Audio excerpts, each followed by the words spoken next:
Olá, estudante! Seja muito bem-vindo a mais uma aula do Se Liga na Educação. Me chamo Rodrigo, professor de Geografia, e para você, estudante do Enem, que está aí nos seus preparativos para mais uma prova este ano, hoje eu vou trazer aí mais um conteúdo importantíssimo de atualidades, né? Hoje iremos falar sobre a geopolítica e recursos naturais. Como não comentar sobre essa temática aí, principalmente quando a gente fala de petróleo e fala de água, né? Que são os dois principais recursos hoje com grande demanda, né? Ou seja, hoje vocês já estão acompanhando, sempre acompanhando pela televisão, pelas redes sociais, falando muito dessa questão do petróleo, né? É algo muito debatido, muito discutido, questão de preço, venda de barril, essas mudanças a cada ano, a cada momento, né? Ou pelas instabilidades políticas, seja por algum conflito. Isso nós iremos discutir mais na frente, quando a gente vai falar sobre a geopolítica do petróleo. Nós vamos discutir sobre esse assunto, sim, mais para frente. Mas hoje a gente vai dar uma pequena introdução, né, sobre essa questão da geopolítica e esses recursos naturais, principalmente os países que têm essa grande demanda, que têm grandes reservas, tanto de petróleo, como nós aqui no Brasil, nós temos a questão da água, ou seja, o nosso país é conhecido como a grande caixa d'água do mundo, justamente por ter as maiores bacias hidrográficas, a quantidade de água doce, né, de recursos de água doce que a gente tem aí no mundo. Boa parcela, boa parte desses recursos estão aqui em nosso território. Então nós vamos discutir um pouco sobre isso, falar dessa importância e como esses países cuidam ou, de uma certa forma, também tem os descuidos também em relação a isso e como isso interfere de forma mundial, ok? Bom, então para a nossa aula de hoje, né, nós iremos compreender a sociedade e a natureza, reconhecendo suas interações no espaço em diferentes contextos históricos e geográficos, né? Ou seja, quando a gente fala dessa questão da relação homem e natureza, nós vamos debater muito esses assuntos também quando a gente vai falar sobre essas questões ambientais, sobre energia, desenvolvimento sustentável, né? Então nós vamos falar em vários contextos, em várias partes da nossa história, como foi essa construção desse ser humano dentro desse espaço geográfico e essa interferência nesse sentido e automaticamente as interações também que isso pode ocorrer. Vamos ter muito assunto aí ao longo do ano para ser discutido sobre meio ambiente, sociedade, espaço geográfico, vamos falar de muitos assuntos relacionados a isso. Aguardem, podem ir, vão acompanhando essas aulas e aí vocês vão se organizando seus estudos para ir, ó, chegar na prova de Ciências Humanas, nessa parte, nesse quesito, sair super bem, ok? Bom, existem na atualidade uma série de recursos naturais aí estratégicos, tá? Para o funcionamento das sociedades, de modo que a posse ou o domínio deles pode representar uma série de vantagens econômicas e até geopolíticas. Então, como eu coloquei para vocês no início, quando a gente fala da questão do petróleo principalmente. Então, você tem aí países que têm essa demanda, têm o domínio dessas regiões de grande produção de petróleo. Então, você tem as questões aí geopolíticas que precisam ser discutidas, debatidas, questão de preços, justamente por essa demanda, porque ainda somos muito dependentes desses combustíveis fósseis. Quando a gente fala aí dessa questão da energia, que também vamos discutir sobre as principais fontes de energias do mundo, ou seja, uma forma da gente também debater essas discussões de novas fontes que sejam menos poluidoras, ainda no mundo somos totalmente dependentes ainda do combustível fóssil, principalmente vinda aí da questão do petróleo. Somos totalmente dependentes ainda. Então, por isso que é uma fonte de energia que organiza, que move o mundo aí, tá? Mas não só o petróleo. Quando a gente também fala da questão da água, a posse pela essa outra fonte natural, essa fonte aí, né, que vamos dizer, como classificamos como renovável, mas nós vamos ver também que pode acontecer algumas mudanças em relação a isso. Também o Brasil hoje tem aí as principais bacias hidrográficas, onde tem ainda, né, essa questão econômica que pode locomover, pode também escorrer a produção para outros lugares. Então, quando um país tem esse domínio sobre uma fonte, algum recurso, ele tem essa vantagem em relação aos outros que têm uma quantidade muito menor. Quando você fala, por exemplo, de água, rio, ou seja, o Brasil é um país aí com grande quantidade de água doce de bacias hidrográficas. Mas se você vai para algumas regiões, por exemplo, da África e da Ásia, ou seja, esses países já não têm essa grande quantidade, já têm essa dificuldade para lidar com isso. E há sempre uma discussão em relação ao futuro dessa água no mundo, ou seja, o que possa nos esperar, quais são os grandes questionamentos, o que precisa ser feito. Muitas pessoas questionam o tempo todo e falam: a água do mundo vai acabar, né? Já existem alguns lugares, algumas regiões onde há uma dificuldade hídrica muito grande, há um problema hídrico grande, no qual ali você já pode ter alguns conflitos pela essa posse da água, né? Bom, os recursos naturais estratégicos são elementos da natureza, né, vitais para a sociedade, ok?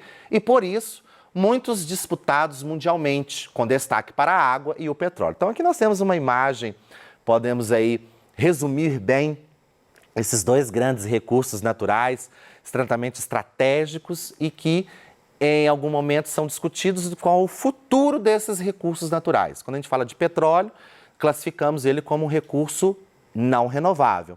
Quando a gente fala da água, classificamos como recurso renovável. Mas aí está a grande questão. Como é que é o futuro da geopolítica desses elementos aí para a sociedade, já que há um grande consumo de ambos? De uma certa forma, quando a gente fala da geopolítica do petróleo, totalmente energia, totalmente ainda a sociedade dependente dela. A água não fica diferente disso, porém, ao mesmo tempo, nós temos a questão da poluição, ou seja, esses rios estão poluídos, grandes rios aí, grande quantidade de bacias hidrográficas que já estão com dificuldade justamente por essa água de grande quantidade de poluição. Então, está aí essas questões que precisam ser debatidas e serão sempre debatidas e questionadas a todo momento sobre o funcionamento desses dois grandes recursos naturais aí, tá? Bom, vamos falar um pouco daí dessa questão da energia, porque quando a gente fala desses dois grandes recursos, são os principais que movem o mundo. Aqui no Brasil, somos muito dependentes da energia, né, da casa das hidrelétricas, né? A gente, né, as energias que abastecem nossas casas, a indústria, boa parte dela, depende muito da energia, né, vinda da água, as hidrelétricas. Claro que então vão surgir outros tipos de energias também que vão ajudar a contribuir e colaborar por esse processo. Mas ainda no Brasil, ainda utilizamos muito da energia hidrelétrica que move nosso país aí, né, como abastece nossas casas, nossos dias aí. E claro, a questão da logística, de transporte, ainda é o petróleo. Bom, olha só, gerar energia é uma das necessidades fundamentais daí do mundo industrializado. Então, damos destaque principalmente para a primeira e segunda revolução industrial, isso é importantíssimo para essa questão da dependência dos combustíveis fósseis, né? Nos séculos 18 e 19, o carvão foi importante fonte de energia para a primeira revolução industrial.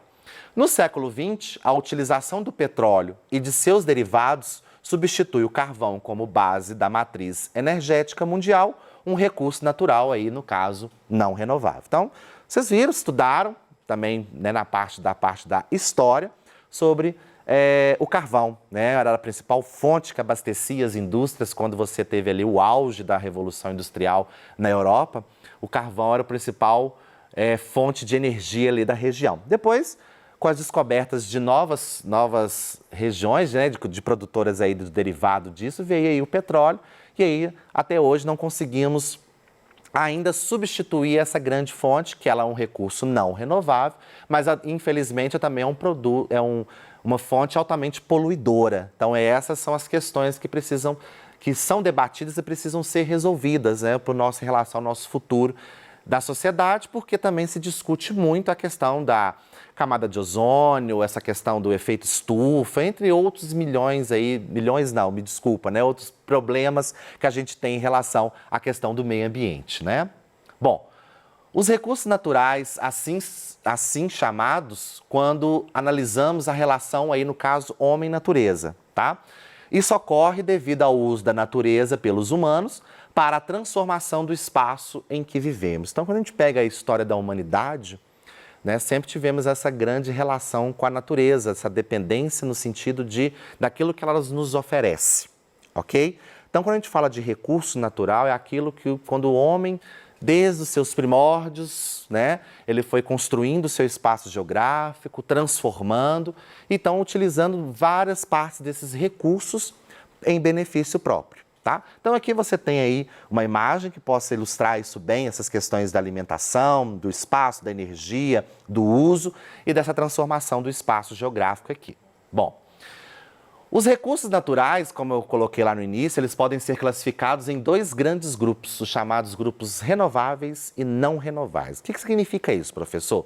Quando eu falo dos recursos renováveis, como o próprio nome já fala, já sugere, são aqueles que têm alta capacidade de renovação e em um curto espaço de tempo, seja de forma natural, seja com auxílio da ação humana. Bom, muito se discute sobre esses recursos naturais, né, esses recursos aí chamados renováveis, quando a gente pega aí a água, vento, energia solar, entre outras fontes que nós temos, há uma grande preocupação desse uso e desse consumo. Quando a gente pega especificamente a água, a gente tem um grande consumo pela água em várias regiões, mas ao mesmo tempo nós temos o problema em relação a essa água, o retorno que a gente tem de dar essa água para a natureza. Ou seja, praticamente quando você pega aí os principais rios que cortam as principais cidades brasileiras, praticamente aí boa parte deles, vamos dizer assim, já estão poluídos, né? Grande quantidade de dejetos, ou seja, principalmente da indústria, esgoto sem nenhum tipo de tratamento, lançado de forma direta, sem nada. Então, ou seja, há uma grande preocupação se de fato essa água ela tem condições de renovar com grande rapidez, justamente por alto consumo, mas ao mesmo tempo pela grande quantidade de poluição. Então, isso se discute também em relação aos recursos renováveis, que a gente aprende ao longo aí do ensino fundamental, sempre nos colocaram, sempre nos ensinaram dessa forma, justamente sobre essa questão. Será que realmente esses recursos têm condições de se renovar com grande rapidez, justamente por o seu alto consumo e também pela sua poluição? Então, isso se discute muito em relação a isso, ok? Bom, já os não renováveis, né, não possuem a capacidade de renovação em um curto espaço de tempo, sendo recursos finitos na escala humana. Então, aqui você tem uma imagem, por exemplo, muito comum, né, aqui em Minas, a mineração. Ou seja, podem reparar que cada vez há novos lugares onde vão ser explorados esse tipo de recurso que nós temos. O petróleo também não fica diferente, né, nesse sentido, e há essa grande preocupação também com esses recursos, até que ponto isso é favorável para uma parte e desfavorável para outra. E quando a gente pega aí, por exemplo, uma região de mineração, você tem uma grande exploração desses recursos. E há uma preocupação em relação ao meio ambiente sobre esses impactos que essa exploração pode trazer para a sociedade e para a natureza também, ok? Bom, os recursos energéticos são o foco dos interesses estatais, ok? Gerando disputas geopolíticas desde a primeira Revolução Industrial. Na segunda metade do século XX, aí, com a expansão do meio urbano industrial, principalmente na América Latina e Sudeste Asiático, e, consequentemente, crescimento populacional, houve um aumento exponencial da demanda energética. Isso também vai ser tema que nós vamos discutir aqui, nós vamos falar, quando a gente vai falar da parte da industrialização e da parte da urbanização. Tá? Nós vamos discutir esse assunto também, que são temas, claro, importantes que caem na prova do Enem.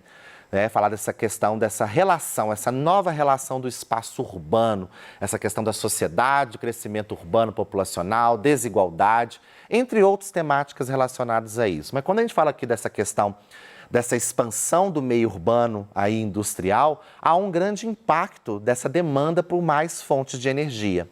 Né? Porque você vai ter um alto consumo industrial desses países, dessas regiões onde há um crescimento, que muitas vezes não é um crescimento ordenado, não é um crescimento planejado, ok? E isso aí pode trazer consequências futuras.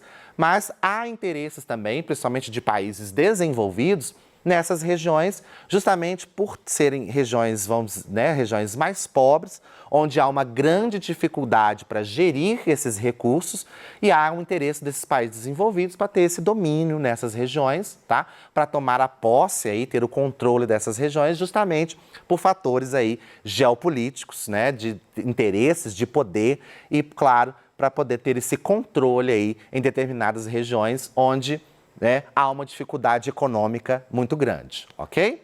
Bom, aqui nós temos um gráfico de 2019 aí, mostrando sobre aí os principais matrizes energéticas que nós temos no mundo hoje, né? As principais fontes, que nós temos aí que o mundo utiliza. Reparem para você ver que Nós temos aí o petróleo e derivados e o carvão mineral como uma grande, né, e o gás natural como as principais fontes e seus derivados. Então, pode dizer aí que a maior parte, justamente, que nós temos aí de matriz energética são de combustíveis fósseis, né, essa origem de combustíveis fósseis.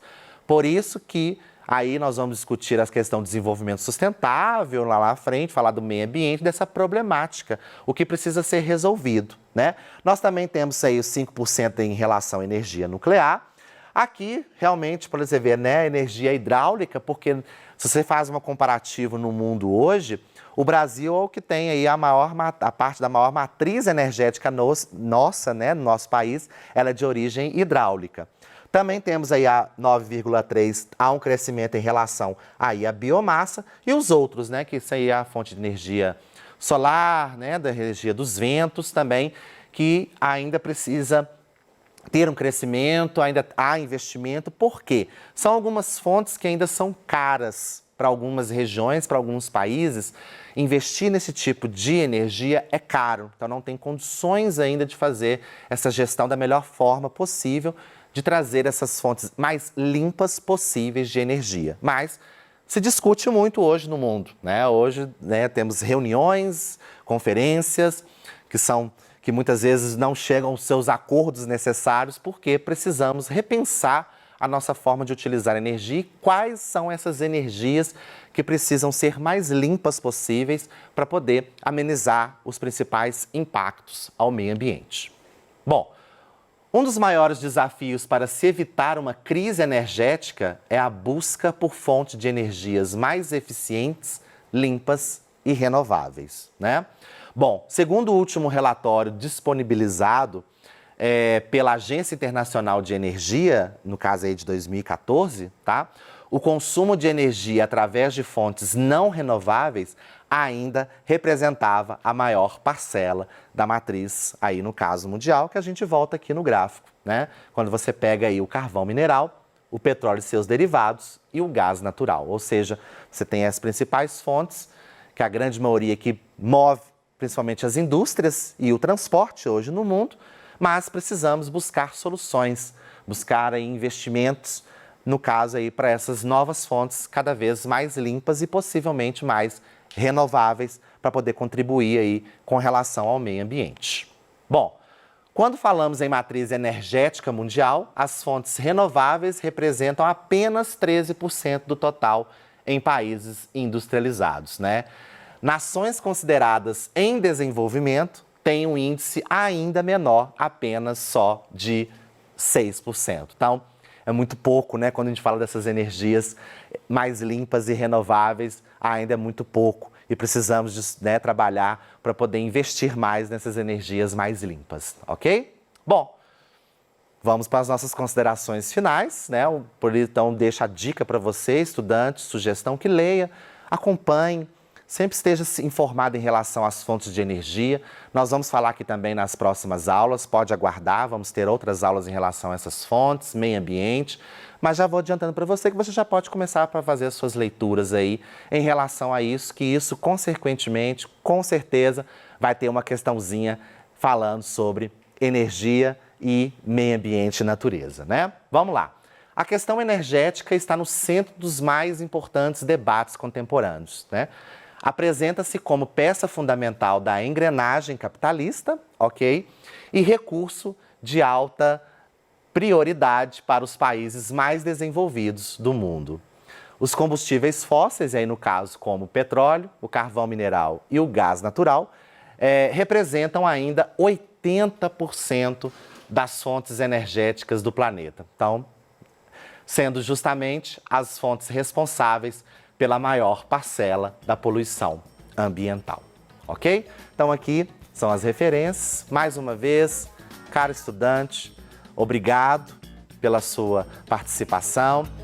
Continua se dedicando aos seus estudos e nos vemos numa próxima aula.